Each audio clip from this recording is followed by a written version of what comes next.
زندگی بھر کی سستیوں کو دور کرنے کا وقت موجود ہے۔ اللہ رب العزت نے موقع دے رکھا ہے کہ ہم اس کے قریب جانے کے لیے محنت کریں۔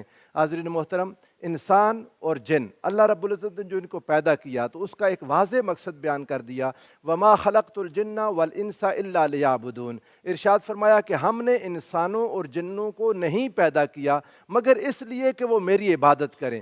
اب عبادت رب ذوالجلال کی پوری زندگی پر محیط ہے، پوری زندگی انسان کی عبادت، اس کو ایک ذمہ داری دے دی گئی، اور اس عبادت کا جو مغز ہے وہ دعا ہے۔ دعا اور قیامت کا خوف، انسان کو اللہ رب العزت کے سامنے کھڑے ہونے کا خوف، اللہ رب العزت کی بارگاہ میں جواب دہی کا خوف، اس خوف سے بھی اور قیامت کے دن کے بڑے خوف سے انسان کو جس چیز نے محفوظ رکھنا ہے وہ قرب الہی ہے، اور قرب الہی کی بنیادی ذریعہ دعا ہے جس کے ذریعے انسان رب ذوالجلال کے قریب جا سکتا ہے۔ ناظرین کرام، وہ رب، وہ مہربان، وہ اتنا مہربان ہے کہ دعا کرنے والوں کی دعاؤں کو قبول فرماتا ہے۔ اس نے خود ارشاد فرمایا، اجیب دعوت الداعی اذا دعان، جب مجھے کوئی پکارتا ہے تو میں اس کی پکار کا جواب دیتا ہوں۔ وہ خود ارشاد فرماتا ہے، امن یجیب المضطر اذا دعا، اضطرار کی حالت میں، پریشانی کی حالت میں جب کوئی پکارتا ہے تو اس کی پکار کو کون سنتا ہے؟ وہ رب ذوالجلال خود سنتا ہے۔ اس مالک کائنات نے دعاؤں کا دروازہ کھلا رکھا، انسان کو دعا کے لیے خود اپنی بارگاہ میں آ کے اپنے آپ کو پکارنے کے لیے شوق دلایا، ذوق دلایا، اور فرمایا، لوگوں مجھ سے مانگو، مجھ سے سوال کرو، میں تمہارے سوالوں کو سنتا ہوں، مجھ سے مانگو، میں تمہاری ہر سوال پر عطا کرتا ہوں۔ وہ رب ذوالجلال جس کے کارخانہ قدرت میں کوئی کمی نہیں ہے، انسان نے جو کچھ مانگا آج تک، سیدنا آدم علیہ السلام سے لے کر آج تک اور قیامت تک، اولین و آخرین سارے اکٹھے ہو جائیں، پھر اللہ کی بارگاہ میں سوال کریں، اور اللہ رب العزت ہر ایک کو اس کے سوال کے مطابق یا اس سے کئی گنا بڑھ کر عطا کر دے، تو اس کے دریائے کرم میں اتنی بھی کمی نہیں آتی جتنی کسی سمندر سے کوئی انسان سوئی ڈبو کر باہر نکالے، اس سوئی کے ناکے کے ساتھ جتنا پانی لگا ہوگا اللہ کے دریائے کرم میں اتنی بھی کمی نہیں آتی۔ حاضرین محترم، وہ رب ذوالجلال بے انتہا نعمتیں، بے انتہا رحمتیں، بے انتہا مغفرتیں اور اتنی طاقتیں رکھنے والا رب، وہ جو بے نیاز ذات ہے، وہ انسانوں کے لیے اتنا محبت، آقا دو جہاں صلی اللہ علیہ وآلہ وسلم کی امت کے لیے اتنی شفقت، اتنی مہربانی کہ رات کا لمحہ آئے، صحیح مسلم کی روایت ہے، آقا دو جہاں صلی اللہ علیہ وآلہ وسلم نے ارشاد فرمایا، ان اللہ یبسط یدہ باللیل لیتوب مسیء النہار، رب ذوالجلال رات کے وقت اپنی رحمت کے ہاتھ اپنی شان کے مطابق کھول دیتا ہے تاکہ دن کی جلوتوں میں گناہ کرنے والے رات کی خلوت میں آ کر اس سے توبہ کر لیں۔ وَيَبْسُطُ يَدَهُ بِالنَّهَارِ لِيَتُوبَ مُسِيءُ اللَّيْلِ، اور جب دن آتا ہے پھر وہ اپنی رحمت کے ہاتھوں کو کھلا کرتا ہے، کشادہ کرتا ہے، تاکہ رات کی خلوت میں گناہ کرنے والے دن کی جلوت میں آ کر اسے پکار لیں، اس سے معافی مانگ لیں۔ وہ رب ذوالجلال ہر ایک کو اس کے سوال پر عطا کرتا ہے، وہ کبھی انکار نہیں کرتا، کیونکہ اس کے پاس دینے کے لیے بے انتہا ہے۔ بس وہ چاہتا ہے اس کے بندے اس سے سوال کریں، وہ چاہتا ہے اس کے بندے اس سے مانگیں، اور جو انسان اس سے سوال نہیں کرتا، رب ذوالجلال کو وہ انسان پسند نہیں ہے، اس سے سوال نہ کرنے والا اس کو محبوب نہیں ہے۔ رب ذوالجلال کو وہ لوگ، حاضرین محترم دیکھیں، کائنات میں مانگنے والوں کو پسند نہیں کیا جاتا۔ کوئی کسی کے دروازے پر جو ہمیشہ مانگنے کے لیے آتا ہے اس کی عزت ختم ہو جاتی ہے، مانگنے والوں کو کوئی عزت نہیں دیتا۔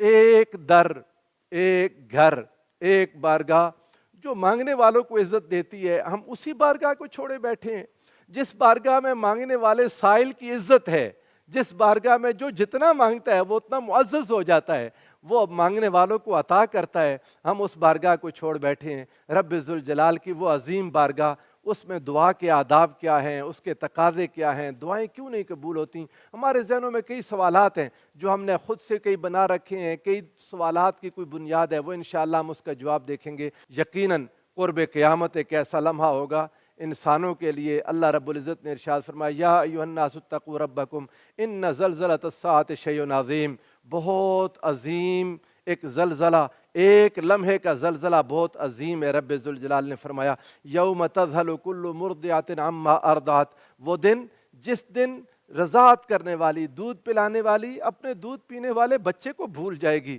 وتضع کل ذات حمل حملها، اور حمل گر جائیں گے، اور لوگ ایسے نظر آ جائیں گے، والناس سکارا، اللہ فرماتا ہے لوگ ایسے لگیں گے جیسے وہ نشے کی حالت میں ہیں، وما ہم بسکارا، حالانکہ وہ نشے میں نہیں ہوں گے، ولکن عذاب اللہ شدید، لیکن اللہ کا عذاب بہت شدید ہے۔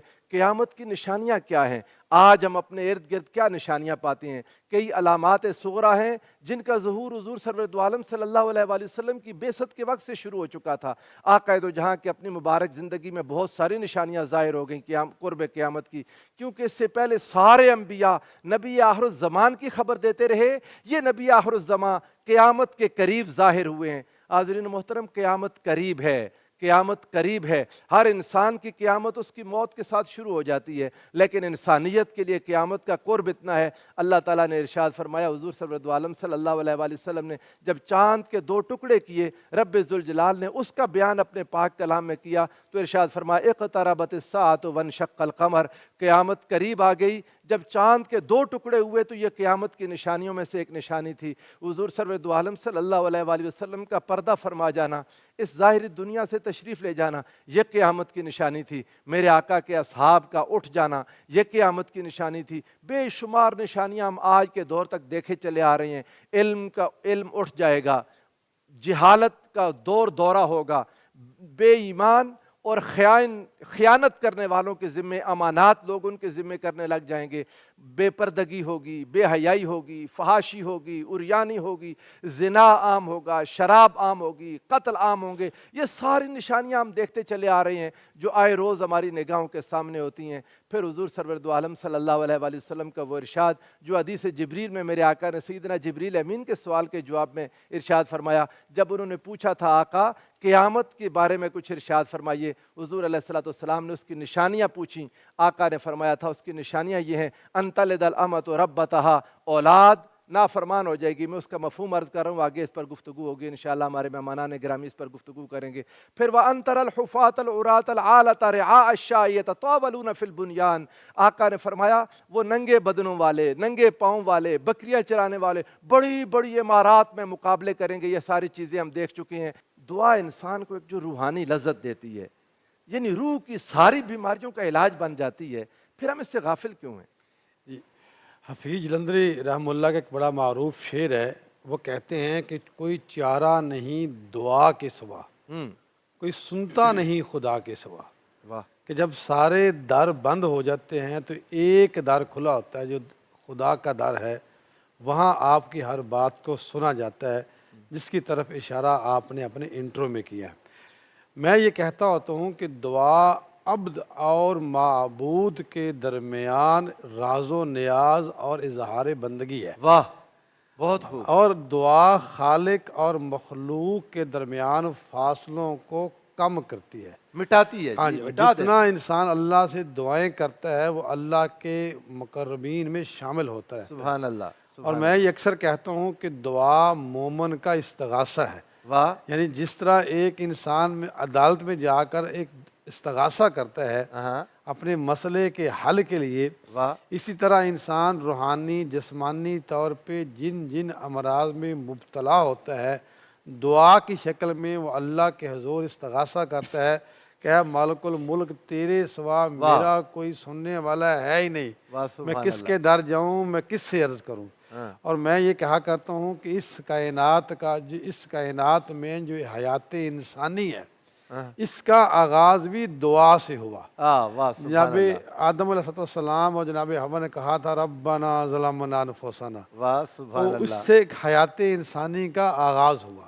اور دعا تو ایک ایسی عبادت ہے کہ جو سراسر عبادت ہے، دعا هو العبادہ، الدعا مخ العبادہ، واہ، کہ دعا تو ایک ایسا ہتھیار ہے۔ اچھا، اس کی ایک اور خوبی ہے دعا جی، کی جی، کہ دیکھیں روزوں کے ایک وقت مقرر ہے، ہاں، نماز کے ایک وقت مقرر ہاں، ہے، زکوٰۃ ادا کرنے کا ایک وقت مقرر ہے، ہاں، دعا کا کوئی وقت نہیں ہے۔ ہر وقت ہے، آپ ہر وقت دعا کا وقت ہے، ہر وقت دعا کا وقت۔ اٹھتے بیٹھتے ساتے سوتے مطلب آپ جس کیفیت میں بھی ہیں، جب آپ کا دل چاہے کہ آپ اللہ سے باتیں کریں، آپ دعا شروع کرتے ہیں، واہ، سبحان اور اللہ۔ دعا اخلاص کے ساتھ ہوتی ہے۔ ہاں، ایک شعر ہے پنجابی کا کہ میں رانجے وچ رانجا میں وچ، ہاں، تے غیر خیال نہ کوئی، واہ واہ تو واہ، جب انسان اللہ سے دعا کرے اس کی کیفیت بھی یہی ہونی چاہیے ہاں، کہ اب میرے اور معبود کے درمیان کوئی تیسری چیز نہیں ہے۔ واہ اس واہ، لیے سبحان اللہ، انسان جتنی کھل کے باتیں اپنے خدا کے ساتھ کر سکتا ہے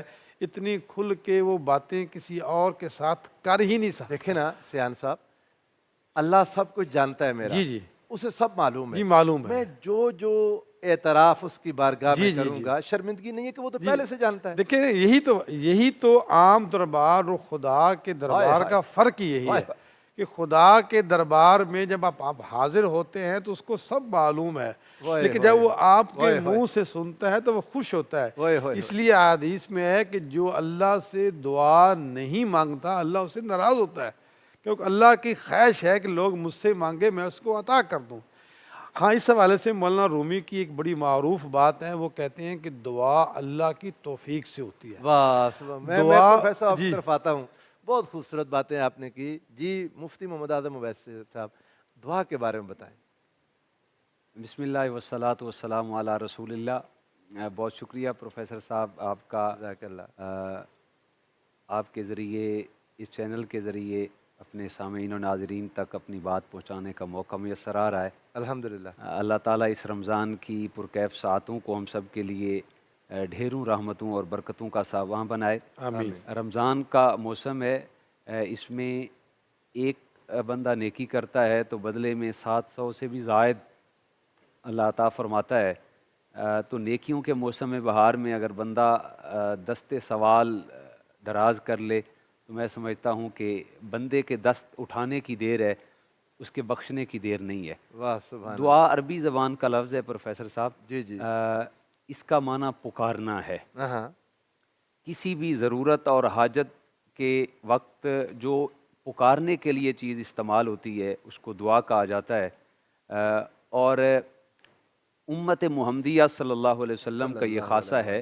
جناب حضرت کعب الاحبار رضی اللہ تعالیٰ عنہ کے مطابق یہ امت محمدیہ پر اللہ نے احسان اور انعام کیا، جبکہ سابقہ جو امتیں تھیں اس زمانے میں صرف اس قوم کے جو انبیاء ہوتے تھے وہ لوگوں کے لیے دعا کرتے، اچھا، لیکن اللہ تعالیٰ نے امت محمدیہ کو یہ خاصہ دیا، یہ اعزاز دیا، اس حکم کو عام کر دیا۔ اچھا، اور عام کرنے کے ساتھ ساتھ پھر اللہ تعالیٰ نے امت محمدیہ کی فطرت میں یہ بات ودیت کر دی کہ جب بھی اسے کوئی مشکل پیش آئے، جب بھی پریشانی پیش آئے تو اللہ کے حضور وہ گڑ گڑائے، توبہ کرے، رجوع کرے دعا کی صورت میں۔ سورہ زمر کی آیت نمبر 18 کے اندر بھی اللہ تعالیٰ نے اسی بات کو بیان کیا، وَإِذَا مَسَّ الْإِنسَانَ ضُرٌّ دَعَا رَبَّهُ مُنِيبًا إِلَيْهِ۔ جب انسان پر کوئی مشکل وقت آتا ہے، آزمائش کی گھڑی آتی ہے تو وہ اسی کی جانب رجوع کرتا ہے، اور پھر جب مشکل میں مصائب سے گھرا ہوا شخص اس کی جانب رجوع کرتا ہے تو پھر خالق کائنات فرماتا ہے وَإِذَا سَأَلَكَ عِبَادِي أَنِّي فَإِنِّي قَرِيبٌ أُجِيبُ دَعْوَةَ الدَّاعِ إِذَا دَعَانِ۔ اے محبوب، جب آپ سے میرے بندے میرے متعلق پوچھتے ہیں تو آپ فرما دیں میں قریب ہوں، اجیب دعوت الداعی اذا دعان، میں پکارنے والے کی پکار کو سن کے اس کی دعا کو قبول کرتا ہوں۔ حضور رحمت کائنات صلی اللہ علیہ وسلم کی بارگاہ تھی، مجلس رسول تھی، چند صحابہ ذات الہ کے شوق میں، تڑپ میں، کیفیات کو محسوس کرنے کے لیے حضور رحمت کائنات کی بارگاہ میں حاضر ہوتے ہیں، آ کے عرض کرتے ہیں بندہ نواز سالہ سال ہو گئے ہم عبادت کر رہے ہیں، رکوع کر رہے ہیں، قیام کر رہے ہیں، تسبیح و تحلیل کر رہے ہیں، کبھی سبحان اللہ کہہ کر اس کی پاکی بیان کرتے ہیں تو کبھی اللہ اکبر کہہ کر اس کی بڑائی کا اظہار کرتے ہیں۔ مالک اب دل چاہتا ہے، دل کی تڑپ ہے ہم اس ذات کے جلوے بھی دیکھیں، وہ ذات کہاں ہے، وہ ذات کیسی ہے، دکھنے میں کیسی ہے۔ رحمت کائنات صلی اللہ علیہ وسلم کی بارگاہ میں جب صحابہ نے یہ بات عرض کی تو اللہ نے فرمایا جبریل جاؤ جا کر میرے محبوب کو یہ سندیسہ دلربا سنا کے آؤ۔ جب یہ بندے میرے دیدار اور میری طرف میں آپ سے پوچھتے ہیں تو آپ ان کو فرما دیں میں تو تمہارے بالکل قریب ہوں۔ جب تم دعا مانگتے ہو، جی بالکل، اچھا جب بھی تم دعا مانگتے ہو میں تمہاری دعا کو قبول کرتا ہوں۔ سبحان اللہ، سبحان اللہ۔ میں مفتی صاحب آگے بڑھوں گا علامہ احسن اویس مصطفی صاحب کی طرف۔